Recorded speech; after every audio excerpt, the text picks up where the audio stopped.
Start. यो देखिएको सबैभन्दा ठुलो थुमको सिक्किमको पाण्डेम हिमाल, त्यसको पछिपट्टिको ढल्किराखेको एकपट्टि कुम छिन्दै गरेको चाहिँ थाङसिङ, चाइना तिब्बत छिर्ने गौडा, त्यहाँदेखि हिमपात बिलेको बेला चाहिँ चौरीहरू त्यहाँदेखि छिराएर लान्छ। अनि यो टोटल्ली यो कञ्चनजङ्घाको पानीहरू सिक्किमको टिस्टामा बग्छ, नेपालतिर काबेलीमा बग्छ, सप्तकोशीमा मिसिन्छ। अनि त्यसपछि यसको ब्याकमा चाहिँ टोटल चाइना छ। अनि यो चाहिँ कुम्भकर्ण, यो टोटल काँध आधा छिनी गएको, पहिले उसको जारले चाहिँ काटेको अरे अर्कोको श्रीमती लाँदा।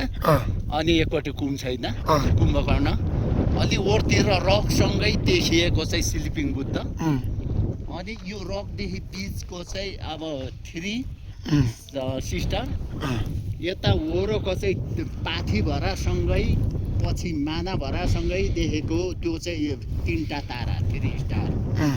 अनि यसरी आएपछि चाहिँ यहाँ वरो माउन्ट एभरेस्टको यतापट्टि लोज चाहिँ ढल्किराखेको अनि माउन्ट एभरेस्ट 8848 मिटर भएको हाम्रो यो पर कि यो पर माउन्ट एभरेस्ट है बिचको यो पर है सोलुखुम्बु जिल्लाको माउन्ट एभरेस्ट त्यो सबैभन्दा विश्वको हाई अल्टिट्युडमा भएको। यतापट्टिको थमुलुङ्गु, अनि यता सङ्खुवासभामा पर्छ फेरि। यहाँदेखि हामीले हेर्दा चाहिँ पत्र छ, हेर्दा त सिधै हिमाल देखिन्छ।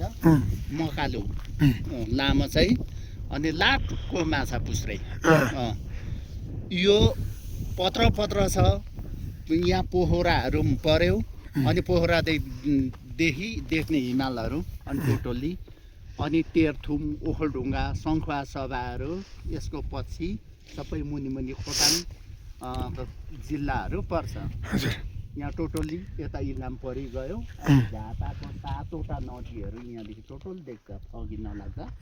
अनि यो छिन्टाबुमा बढी टुरिस्ट आउँछ, बोर्डर यो। ओके, ल, धन्यवाद, थ्याङ्क यू।